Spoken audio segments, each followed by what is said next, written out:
Pagka ganitong ulam naman talaga mga bebo ko ay wala ng diet.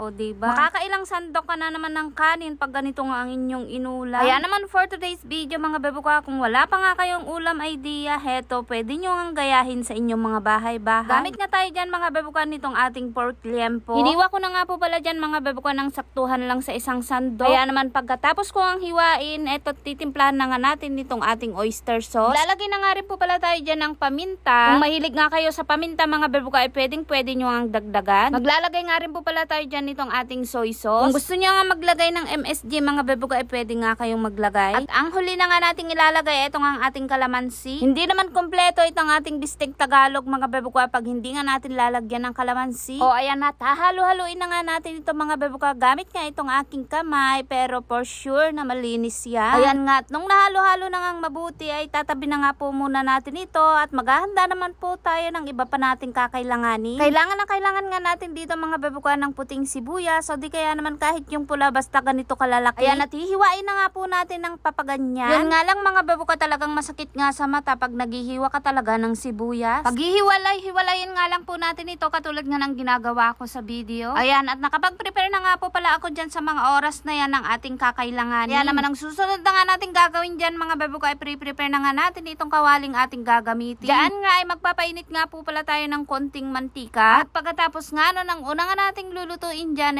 itong ang sibuyas, ipra-fry nga lang po natin ito ng bahagya. Konting prito lang mga bebo ko, basta lumabas lang yung lasa at yung aroma nitong ating sibuyas na puti. At pagka okay na nga mga bebo ko ay atin naman na po itong hahanguin at ilalagay sa strainer para ma-drain nga yung excess oil. At after nga nun mga bebo ko, susunod naman natin gagawin ay ito nga ipiprito nating mga liempo. Isa-isa ko na nga po dyan na inilalagay dahil medyo malalaki nga itong ating liempo. Saktong-sakto nga lang po ito mga bebo ko sa isang sandukan, o diba? Ipa-fry nga lang po natin yan mga bebo ko hanggang sa yan nga po ay mag-golden brown. Isisir lang po natin ng konti mga bebo ko para mas lumasa nga itong ating pork beefsteak. Pagka ganyan na nga ang itsura nitong ating pork liempo ay umpisa na nga natin dyan na maggisa. Hindi ko na nga po yan hinango mga bebo ko, diretso gisa na nga ang aking ginawa. Kaya naman sa mga puntong yan ay ginisa ko na nga itong bawang at sibuyas. At nung medyo okay na nga sa paggigisa ang bawang at sibuyas ay pinaghalo-halo ko na nga dyan at parehas din namang maluluto, o diba? At saka ko na nga ho isunod inilagay itong ating pinagbabaran kanina. Naglagay nga lang po pala ako dyan ng konting tubig dahil medyo malapot nga yung ating pinagbabaran. At pagkatapos nga ng mga bebo guys, saka naman po natin ito tatakpan na tahiyaan nga nating kumulo. Pero wag ho natin kakalimutang babaliktarin itong ating niluluto para magkaroon naman ng lasa yung kabila. Halos araw-araw mga bebo ko na nag-iisip ka naman talaga ng inyong uulamin ay sobrang napakahirap na. Kaya naman kung nauubusan ka na nga ng idea mga bebo ko,